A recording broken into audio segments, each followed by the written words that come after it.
के पास पैसा हो तो औरत नंगी हो जाती है और अगर पैसे ना हो तो आदमी नंगा हो जाता है। जब कीर्ति से मेरी शादी की बात चल रही थी तो लगता था कि ये वही लड़की है जिसे भगवान ने मेरे लिए बनाया है।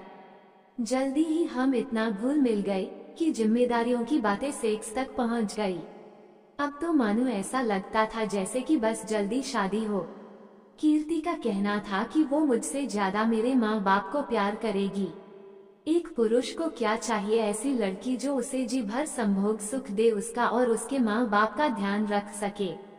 हमारी शादी होती और हमारे बीच सब अच्छा चलता है। शादी के बाद ही पता चला कि जिस चीज को करने की आदमी को इतनी जल्दी होती है उससे कहीं ज्यादा तड़प एक औरत में होती है। मुझे भी कीर्ति पर इतना प्यार आता था कि मन करता था उसकी हर ख्वाहिश पूरी करूं और मैं प्रयास भी करता था। लेकिन समय के साथ जिम्मेदारी बढ़ी और मैंने कीर्ति को बोला कि हम दोनों को जीवन साथ काटना है, इसलिए खर्चे पर थोड़ा ध्यान देना होगा। इसे सुन के उसने तुरंत बोला कि अब क्या कटौती करनी है, ऑलरेडी मन मार कर रहती हूँ। मैंने मन में सोच कि मैं तो इसकी हर ख्वाहिश पूरी करता हूँ, फिर ये ऐसे कैसे बोल सकती है कि मन मार के रहती हूँ।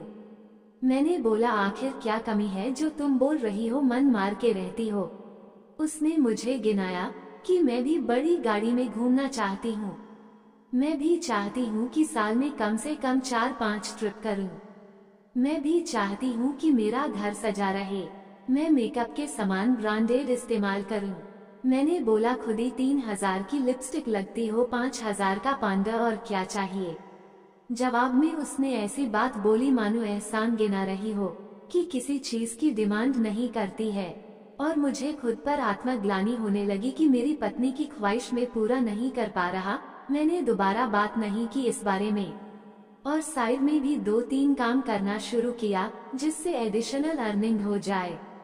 तभी उसका बर्थडे आने वाला था। उसने एक ड्रेस पसंद की थी दुकान पर जिसकी कीमत 12,000 थी। मैं ऑफिस से आता हूँ और वो मुझे गले लगाती है, पानी देती है और बोलती है पैसे दे दो जाके ड्रेस ले लूं। मैं भी मजाक के मूड में था और मैंने बोला कि अरे डियर पैसे तो नहीं हो पाए हैं क्योंकि इस महीने सैलरी मिलने में काफी दिक्कत होगी। इस बार साथ में बर्थडे मनाते हैं, ड्रेस तुम अगले महीने लेकिन और साथ में अपनी महंगी वाली लिपस्टिक भी। तभी वो मुझे अपने से दूर की और बोलने लगी, क्या यार आपसे एक चीज बोली थी वो भी अपने नहीं की। मैंने शॉप वाले को बोल के रखा था ले लूंगी, बेचना मत। अब बेइज्जती हो गई। तुरंत मैं बोला कि अरे इसमें बेइज्जती कैसी शॉप है, बिक भी जाए तो फिर बोले कि उसमें का महंगा लेना। अच्छा महंगा लूंगी, और जो मैंने अपने फ्रेंड्स को बोला है कि मैं बर्थडे में वही ड्रेस पहनूंगी उसका क्या ये मेरी बेइज्जती नहीं है। इस बात पर मैंने बोला तो क्या मैं चोरी करने जाऊं, अगर ऑफिस में लेट हो रहा तो मेरी क्या गलती है। उसने तुरंत बोला यार तुम्हारा हर बार का नाटक यही है, एक तो मैं कभी कुछ मांगती नहीं हूँ और मांग रही हूँ तो तुम ऐसी बात कर रहे हो। हट जाओ, मुझसे बात मत करना। और पूरी शाम उसने मुझसे बात नहीं की।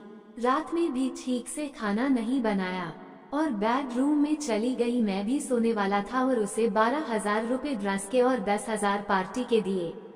पैसे देखते ही उसने मुझे बोला कि अरे बाबू जब पैसे लाए थे तो बताया क्यों नहीं, और गले लगाकर सॉरी बोलने लगी और बोला ना जाने क्या क्या बोल दिया आपको बाबू। मैंने कुछ बोल नहीं सो गया। अगले दिन सुबह उठते हो उसने मुझे सॉरी बोला और करीब आके सेक्स करने की कोशिश की, पर इस बार मेरा अंदर से मन भी नहीं था, मैंने उसे मना कर दिया। ऑफिस जाते टाइम उसने मुझसे बोला गलती हो गई माफ कर दो। मैंने बोला गलती तुमसे नहीं हुई है मुझसे हुई है। तुम मुझसे प्यार करती ही नहीं, तुम्हें बस मेरे पैसे से प्यार है। और मैं ऑफिस आ गया और सोचने लगा कि आजकल लड़कियां ऐसी है कि अगर मेरे पास पैसा है तो वो मेरे लिए नंगी हो जाएंगी और अगर मेरे पास पैसे ना हो तो मुझे नंगा कर देगी। शाम को घर आया पर बात नहीं कि मैंने 3 दिन बाद उसका बर्थडे था, अच्छे से मनाया और घर आके बोला कि अब बेंगलोर में नहीं रहूंगा, मैंने ऑफिस से वर्क फ्रॉम होम लिया है, अब मैं गांव चलकर माँ बाप के साथ रहूंगा। उसने बोला अरे क्यों, वहाँ इतनी दिक्कत है, लाइट नहीं रहती है। फिर मैंने बोला कि ठीक है माँ बाप को यहाँ बुला लेते हैं। इस पर जवाब आया कि अरे वो यहाँ आएंगे तो उनका मन नहीं लगेगा। बड़ी बड़ी बंद बिल्डिंग में गांव के खुले मौसम में रहने वाले कहाँ रह पाएंगे। मैंने बोला बस इसीलिए उनके पास जाना क्योंकि वो मुझसे बिना किसी कंडीशन के प्यार करते हैं। मेरे पैसे पर तुमसे पहले उनका अधिकार है। ऐसा बोल के मैंने सामान पैक किया और बोला चलना है तो चलो, यहाँ रहना है तो यहाँ रहो। उसने चलने को मना कर दिया। मैंने भी उसे वहीं छोड़ के घर आ गया। घर आके ने पापा और माँ को बात बताई तो उन्होंने मुझे ही गलत समझा, पर मैं सच्चाई जानता था। उसे बुलाया पर वो नहीं आई। कुछ दिन में पैसे भेजता था, लेकिन 4 महीने बाद जब उसने एक बार ये भी बोला कि उसे भी साथ आके रहना है, तो मैंने भी पैसे देने बंद कर दिए। जैसे ही पैसे बंद हुए उसका असली चेहरा सामने आया। उसने मेरे ऊपर हो केस किया कि शादी के बाद भी पत्नी को शारीरिक सुख देने में समर्थ नहीं हूँ, इसलिए उसे तलाक चाहिए और बदले में हर महीने एक फिक्स धनराशि।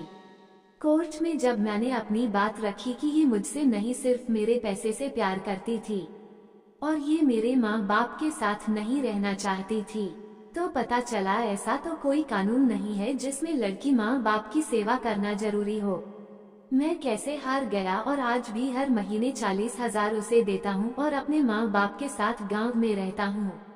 मुझे एक बात पता चली, बहुत खुश मुनासिब होते हैं वो लोग जिनको प्रेम करने वाली पत्नी मिलती हैं, क्योंकि आज के समय में सिर्फ 2 लोग ही हैं जो बिना किसी स्वार्थ के आपसे प्रेम करते हैं और बदले में किसी चीज की उम्मीद नहीं रखते।